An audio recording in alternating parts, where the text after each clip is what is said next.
Angelina Vale does not see Charles Smith for a week. The absence feels intentional, like a test that doesn't announce itself. She notices how her days reorganize around listening, how silence begins to feel instructional. She returns to the cafe alone, choosing a different table this time. The decision feels important. She sits facing the door, posture open, controlled, reminding herself that orientation still belongs to her. The door opens. Charles enters without hurry. He does not look at her. He takes a position near the window, distance preserved, presence unmistakable. "You came," Angelina says calmly, breaking the silence first. Her voice does not tremble. She considers that progress. "I always do," Charles replies. Not reassurance, not promise, statement of pattern. Angelina folds her hands loosely on the table. "You disappeared," she says. "Was that part of the rules?" "Yes," Charles answers. Absence clarifies consent. He pauses. If wanting survives distance, it was never impulse. Angelina considers that. And if it doesn't, then nothing was taken, Charles says, only offered briefly. His tone remains even, and returned. "That's not how it feels," Angelina says. Charles turns his head slightly, not enough to face her fully. "Feelings are not evidence," he replies. "They are weather." Angelina's jaw tightens. "You make it sound like I'm choosing freely," she says, "but everything around me has been shaped to lead here." Charles is quiet longer than before. When he speaks, his voice is lower. "No," he says, "everything around you has been shaped to reveal what you were already willing to do." The words land heavily. Angelina leans back slightly, grounding herself. "So this choice," she says carefully, "isn't really a choice at all." Charles steps a fraction closer, not closing distance, only redefining it. "That," he says, "depends on whether you believe choosing yourself requires walking away." Angelina meets the space beside him, not his face. "And if I don't walk away? Then you will need to stop calling it inevitability," Charles replies, "and start calling it authorship." Silence expands between them, dense and precise. The cafe hums quietly around the edges, unaware. Angelina exhales slowly. "You never force," she says. "You just remove every excuse." Charles inclines his head slightly. "Excuses weaken consent," he answers. "I prefer clarity." Angelina does not answer right away. She watches the steam rise from her untouched cup, tracing its slow disappearance. "You talk about authorship," she says finally, "but you never tell anyone what the story costs." Charles Smith's voice is steady. "Because cost only matters once you're willing to pay it," he replies. "Before that, it's hypothetical." Angelina lifts her eyes. "Then tell me now." Her tone is even, resolute. "Not later. Not soon." Charles considers her for a long moment. The pause feels different, less instructional, more evaluative. "Very well," he says. "The cost is that you will never be able to pretend this happened to you." She absorbs that, a chill threading through her chest. "Meaning?" "Meaning," Charles continues, "you will know exactly when you choose silence, proximity, restraint. You will feel every moment you could have stopped, and didn't." Angelina's fingers curl once, then relax. "So guilt," she says. "No," Charles corrects. "Responsibility." His voice is calm. Guilt implies wrongdoing, responsibility implies ownership. The distinction unsettles her. It removes the comfort of blame. "And if I decide to walk away now," she asks. "Then you will," Charles answers simply, "and nothing more will happen." He pauses, "except what already has." Angelina lets out a breath she didn't realize she was holding. "That's the trick," she says quietly. "You make leaving feel incomplete." Charles does not deny it. "Incomplete things demand explanation," he says. "Complete ones do not." Angelina shifts in her chair, grounding herself in physical sensation. "So the choice isn't whether I stay," she says. "It's whether I accept that staying was already mine." Charles inclines his head slightly. "Now you're listening." She studies the space between them. The distance feels thinner, not because it has changed, but because she understands it. "You don't want obedience," she says. "You want awareness." "Yes," Charles replies. "Obedience ends the moment pressure lifts. Awareness endures." Angelina's voice softens. "And what does awareness give you?" "For me," Charles says, "it ensures I am never mistaken for the cause." He pauses. "Only the mirror." The weight of that lands fully. Angelina feels exposed, not to him, but to herself. She understands now why others failed. Mirrors are harder to escape than predators. She looks down at her cup, then back up. Then here's my choice, she says calmly. I won't decide today. Charles's expression does not change. That, he says, is still a decision. Angelina nods. I know. She stands deliberate and steady. That's why I'm making it. She leaves the cafe without looking back. The door closes softly behind her. The city receives her with noise and movement, familiar and grounding. Her pulse remains calm as she walks. That surprises her. The absence does not ache the way it once did. Awareness has changed the texture of wanting. Behind her, Charles Smith remains seated, distance preserved. He does not follow. He never does. Angelina steps into the street knowing the truth at last. The choice isn't whether she stays or leaves. It's whether she continues to believe she must choose it all. Angelina Vale does not return to the cafe the next day, or the one after that. The decision is deliberate. She reroutes her mornings, alters routines, proves to herself that distance is still possible. At first, it feels like relief. The city reclaims its noise. People move without hesitation. Proximity loses its edge. She almost believes she has stepped outside the structure entirely. But absence behaves differently now. It no longer aches, it watches. At work, conversations drift closer than they used to.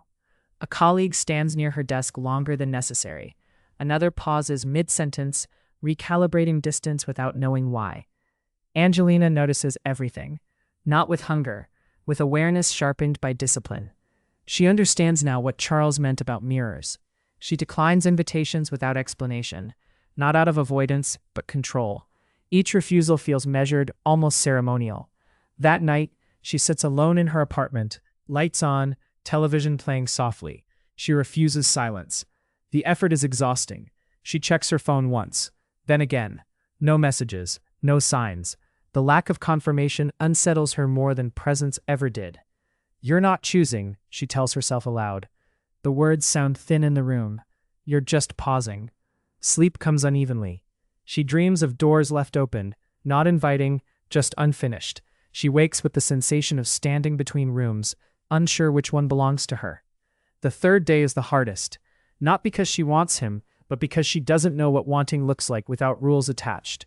She passes the cafe by accident. The window reflects her face back at her, steady, composed. She keeps walking. Her pulse remains calm. That should mean success. Instead, it feels like something has gone quiet that shouldn't have. That evening, she receives a message from Isabel Turner. How's the refusing going? Angelina types a response, deletes it, then types again. I don't know if that's what I'm doing. She sends it before she can reconsider. The reply comes quickly. That's how it starts, Isabel writes. You think stopping is the same as choosing differently. Angelina stares at the words longer than necessary. They don't frighten her. They clarify something she's been avoiding. She realizes then that refusal isn't absence. It's still engagement, defined by opposition rather than intention. The next morning, she stands longer than necessary before leaving her apartment. Coat on, keys in hand, paused. She understands the trap at last. The choice that isn't about staying or leaving. It's about believing either action resolves anything. Angelina steps outside anyway, not toward the cafe, not away from it, simply forward.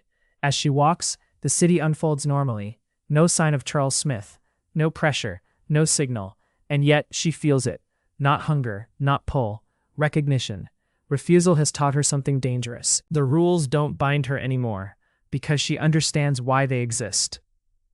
Angelina Vale goes 3 more days without seeing Charles Smith. The city adjusts around her absence easily. She notices how little effort it takes for the world to move on, and how much effort it takes for her not to. She meets friends for dinner, sits through laughter, contributes at the right moments. Conversation flows. Nothing is wrong. And yet every interaction feels slightly rehearsed, as though she's performing familiarity rather than inhabiting it. A man at the table leans in to hear her better. The movement is casual, friendly. Angelina stiffens without meaning to. She corrects herself, shifts back into ease, unsettled by how quickly restraint reasserts itself. Later, walking home, she realizes she's mapping distance instinctively again. Steps measured, pauses chosen. Freedom, it turns out, has muscle memory. She stops beneath a streetlight she's never stood under before.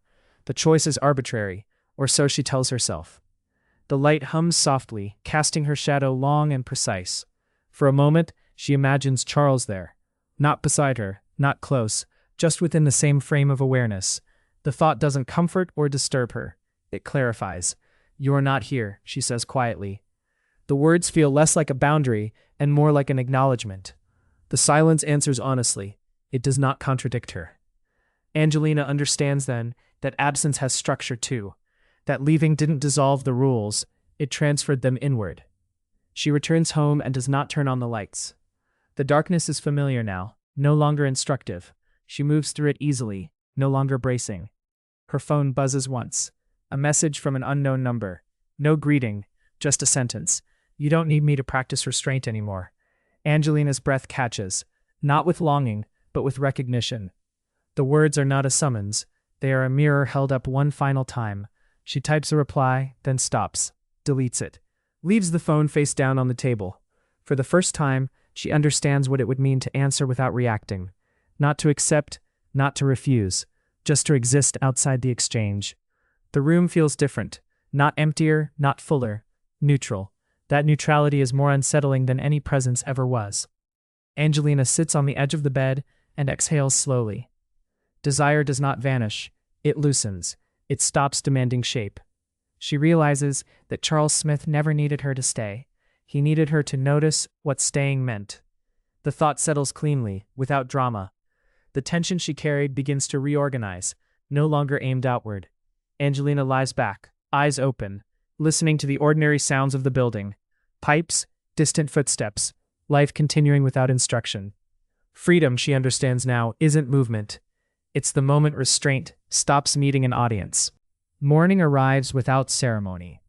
Angelina Vale wakes before her alarm, alert but unhurried. The absence she once tracked so carefully no longer asks for her attention.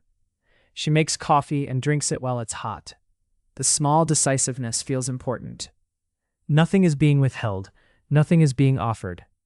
Her phone remains where she left it. No new messages, no punctuation demanding response. She notes the quiet without assigning meaning to it. On her way to work, she passes the cafe again. She slows, just slightly, not from pull, from assessment. The place looks smaller than she remembers. She does not go inside. The choice feels unremarkable. That, more than anything, tells her what has changed. At the crosswalk, a man stands too close behind her. The old reflex stirs and dissolves. She steps forward without calculation, reclaiming distance without ceremony. She understands now what the rules were really for.